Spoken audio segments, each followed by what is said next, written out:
Okay. We are going to start new lesson today.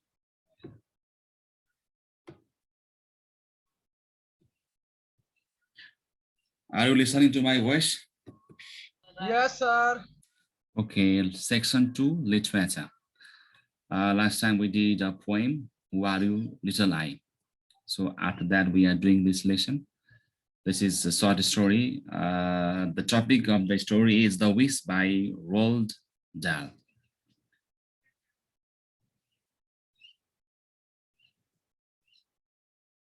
Okay, let me talk about the writer at first. Wait a minute.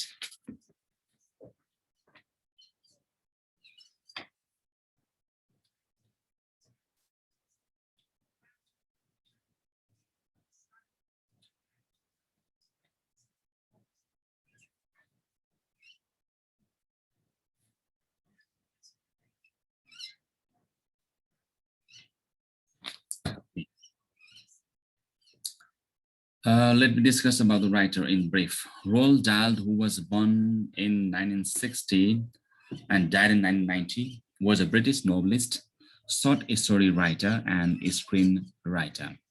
So he's a novelist also, short story writer, as well as a screenwriter for movies. He was born in the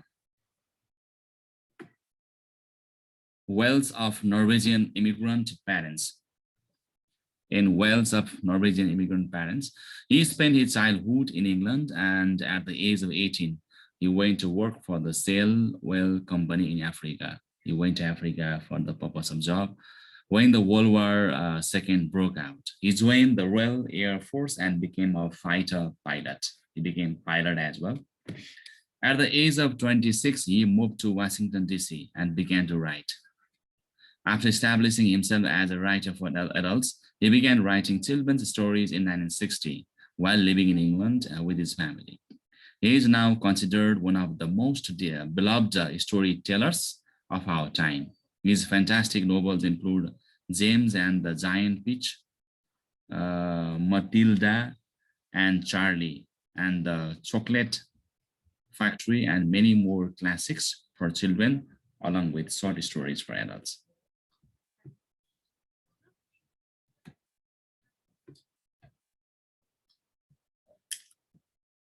Okay, now let's discuss in brief about the story. How is the story? What is the story? कथा के छ भन्ने कुरा सर्टमा हामी चर्चा गरौँ, त्यसपछि हामी मेन उसमा जान्छौँ. The story, The Wish, is about a young boy's fantasy. Young boy is the central character in this story, or only one character. There is no other character. एउटा young boy छ. The story, The Wish, is about a young boy's fantasy. Fantasy refers to imagination that happens in the mind of the character. यो चाहिँ एउटा बोयको इमेजिनेसनसँग सम्बन्धित छ, in which his carpet is alive with snakes and fire. एक खालको चाहिँ personification, let's say the painting of snakes and let's say fire in the carpet are personified here. उसले जुन एउटा कार्पेटमा जुन उसले पेन्टिङ देख्छ, त्यहाँ उसले सर्प देख्छ, उसले त्यहाँ चाहिँ फायर देख्छ, उसको इमेजिनेसन माइन्डमा चाहिँ त्यो सबै कुरा के भइदिन्छ भन्दा चाहिँ alive भइदिन्छ. You know, young children they are too much imaginative. They imagine very quickly. कुनै कुरा भनिहाल्यो भने क्विकली उनीहरूले एउटा के त इमेजिन गरिहाल्छ, एउटा फिगर एउटा चाहिँ उनीहरूको माइन्डमा आइहाल्छ. त्यस्तै हुन्छ यो सेन्ट्रल क्यारेक्टरमा पनि. A young boy is the central character who imagines about the alive snakes and fire in the carpet of his home. Using imagery and metaphor, Dahl uses a character of curiously imaginative young boy to help us reflect on the delicacy of our childhood innocence. एउटा बच्चा कतिको innocent हुन्छ, एउटा बच्चाको imagination कति powerful हुन्छ, त्यो कुरालाई चाहिँ clearly the writer Dahl tries to show us using lots of images and metaphors. So this story goes inside the mind of a young child to explore his imagination. So actually this story explores the internal aspect, internal feelings of a young boy. एउटा सानो बच्चाको, एउटा बच्चा केटो बच्चाको internal feelings कस्तो छ, माइन्डमा के चलिरहेछ, माइन्ड कस्तो छ, त्यो एक्सप्लोर गर्ने काम यो स्टोरीले गर्छ. This is about a young boy who had a frightening event in his childhood. So the context of this story is childhood fantasy, delicacy of childhood innocence, childhood game, so curiosity, adventure, horror, joy आदि कुराहरु यो यसमा देखाएको छ. यसको context background हामी हेर्ने हो भने एउटा सानो केटो कुचे केटो छ जो एकदम इमेजिनेटिभ छ, जसले एकदमै चाइल्डहुड जुन फ्यान्टेसी उले इमेजिन गर्छ, उले धेरै कुरा उले कल्पना गर्छ. त्यसमा डेलिकेसी पनि छ, चाइल्डहुड इनोसेन्स कुरा पनि छ, एउटा गेम पनि छ यसमा. Curiosity, the game हामीले चाहिँ सुन्दै गर्दाखेरि we feel very curious. The character himself is so curious. He feels that he is doing something adventurous activity that is where full of horror also, full of joy also. त्यो इमेजिनेसनमै एउटा central क्यारेक्टरले एउटा गेममा चाहिँ participate हुन्छ. उसको घरको जुन अब चाहिँ अब बैठक कोठा भनौँ जहाँ चाहिँ एउटा कार्पेट ओछ्याएको छ, त्यो कार्पेटमा चाहिँ एउटा गेम हुन्छ. गेम जस्तै एउटा गेमको पेन्टिङ हुन्छ, उसले अथवा त्यो गेम उसले इमेजिन गर्छ. त्यहाँ त्यो गेममा त्यहाँ सर्प पनि छ, त्यहाँ विभिन्न कलर पनि छ, त्यहाँ आगो पनि छ. अनि त्यो गेम उसले चाहिँ अब खेलेको उसले इमेजिन गर्छ, खेल्दै जाने क्रममा उसले एडभेन्चर उसले फिल गर्छ, उसले हरर फिल गर्छ, जोय फिल गर्छ. भनेको यो स्टोरी वास्तवमा चाहिँ एउटा सेन्ट्रल क्यारेक्टरको माइन्डभित्र चाहिँ चलेको एउटा चाहिँ स्टोरी जस्तै हो. जे हुन्छ सबै कुरा माइन्डमै हुन्छ. अब स्टोरीलाई एकै लाइनमा भन्नु पर्यो भने a story is about a boy's game on a patterned carpet in his house. एकै लाइनमा what is the story about भनेर कसैले सोध्यो भने यो स्टोरी केको बारे, एउटा गेमको बारेमा छ है. गेम पनि कहाँ भन्दा एउटा प्याटर्न्ड कार्पेट इन हिज हाउस. उसको घरमा एउटा कार्पेट छ, कार्पेटमा चाहिँ त्यहाँ विभिन्न पेन्टिङ छ, कलर छ. त्यो कलरमा उसले एउटा गेमको इमेजिन गर्छ र इमेजिन गर्दै उसको स्टोरी चाहिँ अथवा त्यो गेम उसले खेल्दै उसको स्टोरी के हुन्छ, एन्ड हुन्छ है. र त्यो गेम चाहिँ च्यालेन्जिङ छ. For him it is very challenging. गाह्रो छ उसको लागि गेम. त सबै फेरि उसको फेरि माइन्डमा भएको गेम हो. पुरै माइन्डले गेम खेल्दा कहिलेकाहीँ हामी इमेजिन गरेर फुटबल खेल्दा हुन्छ, इमेजिन गरेर हामी चाहिँ अरू गेम खेलेर हुन्छौँ, हुन्छ त्यो त्यस्तै हो.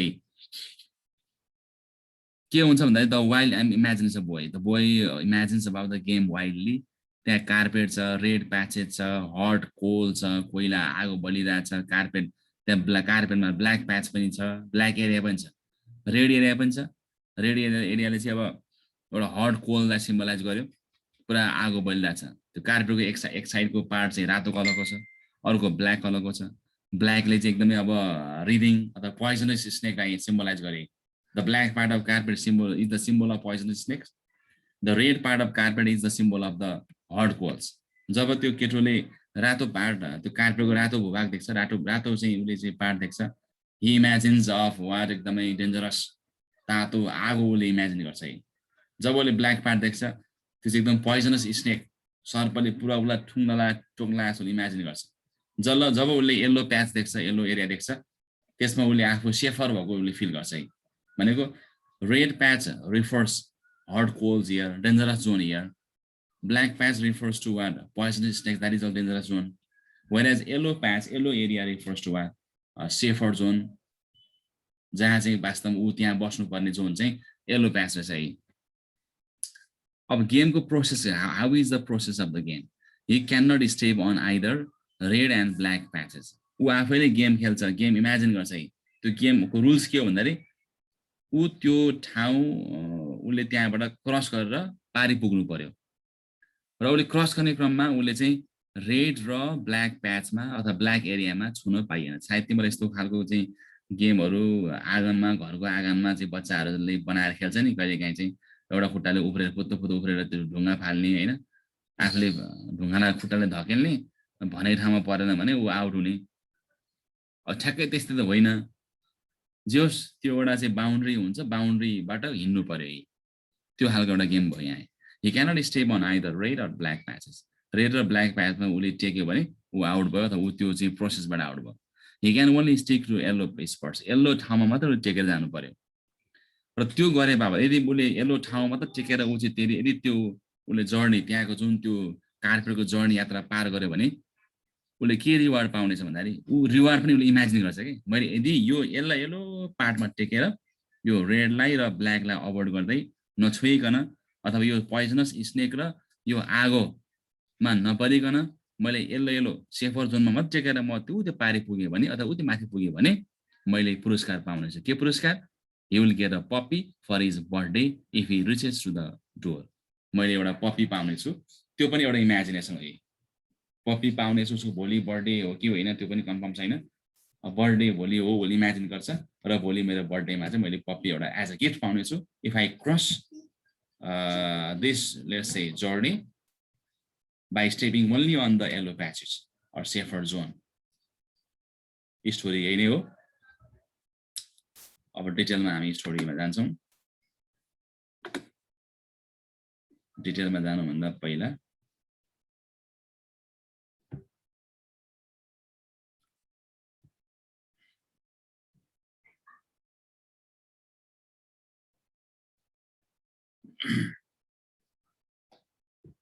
अब प्लट हामी पहिला पढ्छौं अलिकति है त The story opens with a small boy picking a scab off his knee.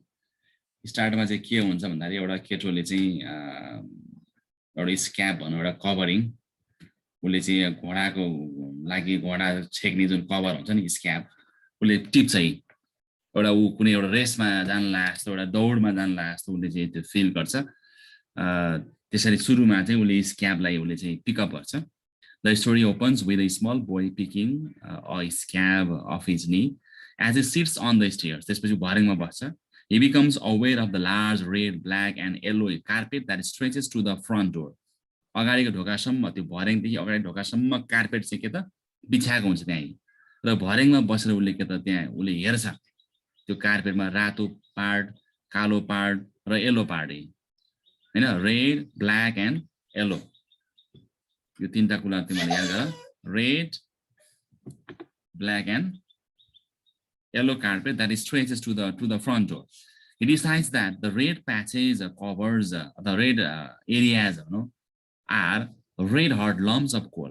उसले इमेजिन गर्छ यो रातो एरिया चाहिँ के भन्दा यो चाहिँ कोइला दन्दनी कोइला बलिरहेको छ यहाँ उसले रातो जुन कार्पेटको रातो भाग रातो जुन बक्स छ त्यसलाई उसले के इमेजिन गर्छ यो चाहिँ दन्दनी बलिरहेको एउटा आगो हो यो कोइला हो यो यदि मैले म त्यहाँ प्रवेश गरे भने आई विल बर्न कम्प्लिटली म पुरा जलेर खरानी हुन्छु उसले इमेजिन गरे क्या बच्चाहरू यस्तै हुन्छ इमेजिन नै सायद तिम्रो पनि यस्तै थियो होला सानोमा केही कुरा देख्यो भने पुरा कल्पना गरिहाल्ने यदि मैले त रातो त्यो मैले पार्टमा कार्पेटको रातो पार्टमा टेकेँ भने I will burn down because that is a burning coal उसले इमेजिन गर्छ and the black parts are poisonous उसले ब्ल्याक पार्टलाई चाहिँ उसले के गर्छ एकदम पोइजनस भनेर उसले चाहिँ पोइजनस स्नेक्सको रूपमा उसले चाहिँ गर्छ इमेजिन गर्छ ब्ल्याक पार्टलाई चाहिँ रेडलाई चाहिँ उसले कोइलाको रूपमा हेर्छ हैन र यदि ब्ल्याक पार्टमा उसको खुट्टा पर्यो भने पनि that will bite him and kill him त्यो सर्पले के टोकेर मलाई मार्छ भनेको कालोमा पनि खुट्टा राख्नु भएन रातोमा पनि खुट्टा राख्नु भएन if you can make it all the way across without getting burned or bitten यदि सर्पबाट नटोकिकन र नडरिकन नजलिकन चाहिँ यदि यो बाटो उसले पार गर्न सक्यो भने he will get a puppy for his birthday tomorrow. उनी भोलि के पाउँदैछ अब पप्पी पाउँदैछ यो सबै इमेजिनेसन है बोयले चाहिँ एउटा भर्याङको स्टेयरकेसमा बसेर उले इमेजिन गरिरहेछ यहाँ this is happening in the imagination of the boy एउटा यङ फुच्चे केटो एउटा उले देखिहाल्यो एउटा यो कथाले वास्तवमा चाहिँ एउटा बच्चाहरू कतिको इमेजिनेटिभ हुन्छ कति धेरै कुरा सोच्छ हैन तिम्रो पनि सानो हुँदाखेरि चाहिँ धेरै यो आकाशको बारेमा सोच्दाखेरि यो आकाश कहाँसम्म होला त्यो भन्दा माथि मान्छे होला त्यहाँ हैन को बोलेको होला के होला रेडियो भित्र पनि मान्छे होला टिभी भित्र पनि मान्छे होला भन्ने इमेजिनेसन आउँछ नि सानो हुँदा त्यस्तै हो the boy begins his quest अब सुरु गर्छ यहाँ the first part is easy going but it reaches some difficult सुरुमा एकदम सहिलो छ उसले आफ्नो यात्रा सुरु गर्छ भर्याङबाट अब ऊ पहेँलो भूभागमा टेक्दै ऊ चाहिँ उसले त्यो स्पेस पार गर्ने प्रयास गरिरहेछ The boy begins his quest. The first part is easy going, soilo chai. But he reaches some difficult parts that and has to take long strides. र यस्तो ठाउँमा पुग्छ सुरुमा त छोटो पाइला टेक्दा पनि उलाई चाहिँ गाह्रो भएको थिएन त्यो लङ स्ट्राइड भनेको चाहिँ एकदम लामो उसले पाइला लिनुपर्ने हुन्छ कि पाइला चाल्नुपर्ने हुन्छ भने अब गाह्रो ठाउँमा आइपुग्यो यहाँ सहिले छोटो ठाउँमा उसले सहिलेसँग जम्प गर्दै उसले पार गर्यो he wobbles but stretches out his arms to steady himself उ त्यहाँबाट थरथर काम्दै wobbles भनेको चाहिँ he trembles उ काँप्छ डराउँछ but stretches out his arms उसले हातलाई फैलाउँछ टाढासम्म हैन to steady himself त्यो हात यसो गर्नु कारण चाहिँ फैलाउनु कारण चाहिँ आफूलाई आफ्नो बडी कन्ट्रोल होस् भनेर के फेरि हात नफैलाइकन चाहिँ जम्प गर्दाखेरि त ढल्ला फेरि शरीर ब्यालेन्स नहोला भनेर he reaches a turning point and goes left जान्छ because although it seems more difficult there is less black जहाँ अलिक कम ब्ल्याक छ त्यतापट्टि टर्न हुन्छ he is very afraid of the snakes उसलाई सर्पदेखि एकदम डर लाग्छ ब्ल्याक भन्ने बित्तिकै सर्प उसको माइन्डमा के छ यो ब्ल्याक चाहिँ सर्प भनेर माइन्ड गरेर आउँछ कि he reaches the halfway point and knows he can't turn back or jump off र यस्तो ठाउँमा पुग्छ कि उसले म त्यहाँबाट पछाडिमा आउन सक्दिनँ भन्ने फिल होला हुन्छ he begins to feel panic डर लाग्छ rising in the chest उसको छातीमा त डर ढुकढुक बढ्न थाल्छ he takes another step to the only closed yellow piece उसले अर्को स्टेप लिन्छ त्यो येलो पिसमा उसले जम्प गर्छ and his foot is only a centimeter from a black piece मात्र 1 सेन्टिमिटरले ब्ल्याक पिचबाट उसको खुट्टा चाहिँ जोगिन्छ बल्ल जोग्यो भने मलाई फिल हुन्छ a snake steals and raises its head to watch him जब उसको खुट्टा झन्नै त्यहाँ पर्छ नि कालो पिचमा त्यो प्याचमा अनि उसलाई फिल हुन्छ उसले इमेजिन गर्छ सर्पले टाउको हट्ट उठाएर झन्नै ठुङ्ग्या होला उसलाई फिल हुन्छ कि सर्पले त्यहाँ गोमन सर्पले टाउको सट्ट उठायो र मलाई यसो टाउको घुमाएर ठुङ्गिसकेको थियो भनेर उसले इमेजिन गर्छ कि अनि उसले भन्छ I am not touching you you mustn't bite me उसले भन्छ मैले तिमीलाई छोएँ मैले छोएको थिएन है सर्प I haven't touch you I am not touching you mustn't bite मलाई नटोक उसले इमेजिन गर्छ कि भने उसले मनमा नै त्यो सर्पलाई जवाब दिन्छ जब सर्पले टोक्न खोज्छ नि उसलाई उठेर टाउको उठाएर I am not touching you you mustn't bite me he thinks another snake rises as well अर्को पनि सर्प त्यहाँ उठ्छ and the child is frozen with terror for several minutes उसको मुटु पुरा ढुकढुक हुन्छ अब सर्पले मलाई टोक्ने भयो भनेर the next step is a very long one अर्को झन् लामो स्टेप छ too long to jump गर्न पनि नसक्ने गाह्रो छ the child manages to get 1 foot across and transfers his weight उसले एउटा खुट्टा तन्काएर उसले के त त्यो वेटलाई उसले ब्यालेन्स गर्छ ट्रान्सफर गर्छ त्यहाँबाट ऊ त्यो ठाउँमा पुग्छ he tries to then bring up his back foot but can't उसले पछाडिको खुट्टालाई पनि उसले अगाडि लाने प्रयास गर्छ भने त्यो लामो भए पनि उसले त्यो जम्प गर्ने प्रयास गर्छ तर सम्भव सक्दैन he was doing the splits and he was stuck he looked down at the oily bodies of the snakes उसले त्यहाँ सर्पको बडी देख्छ oily body चिल्लो body writhing struggling beneath him किन उसले त त्यहाँ टेकेर उसले त सर्पबाट उसले खुट्टा टेक्यो उसले त्यो पार गर्न सकेन सर्प पुरा मुनि उसले देख्छ he began to wobble उसलाई डर लाग्छ सेक उसको बडी सेक हुन थाल्छ but this time waving his arms only made it worse he was starting to go over ठ्याक्कै चाहिँ त्यो पार गर्न लागिरहेको थियो the next thing he saw was this bare hand of his going right into the middle of the great glistening mass of black उसको हात चाहिँ उता गइरहेको हुन्छ के this bare hand of his going right into the middle of great glistening mass of black and he gave one piercing cry as it touched him जब उसले त्यो छुन्छ नि उसलाई एकदमै पियर्सिङ उसले चाहिँ एकदम चिच्याउँछ कराउँछ उसले क्राई रुन्छ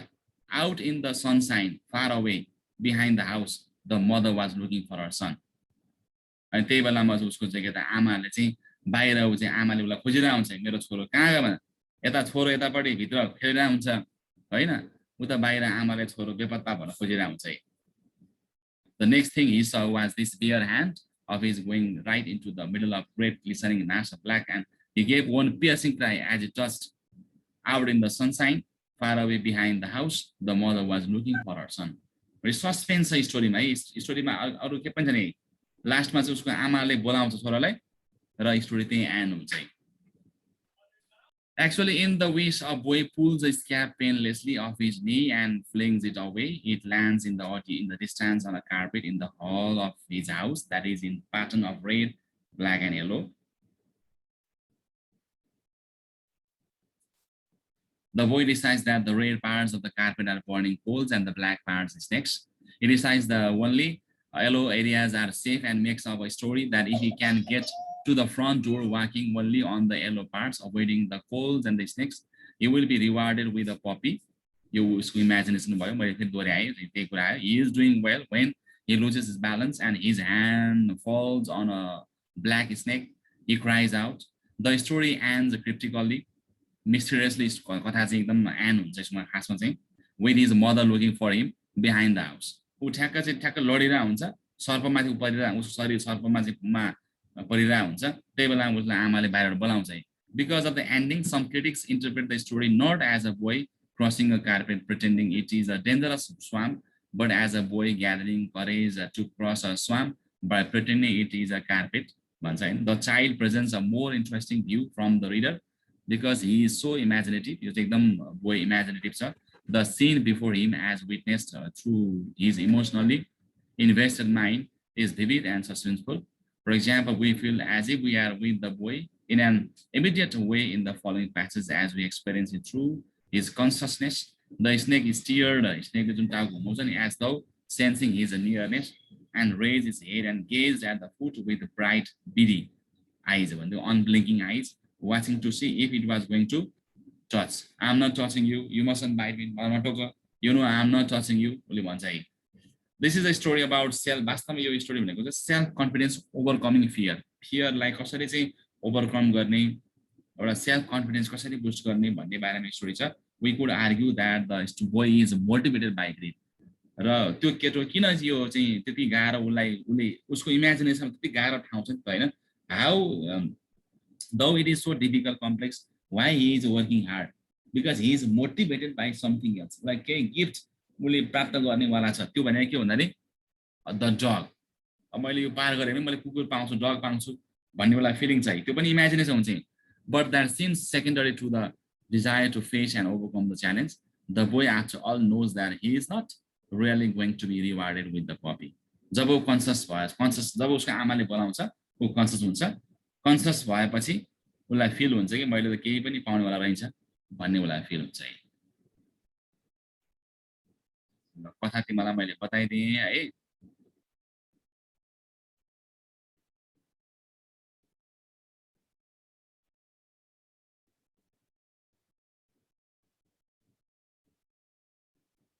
Any question?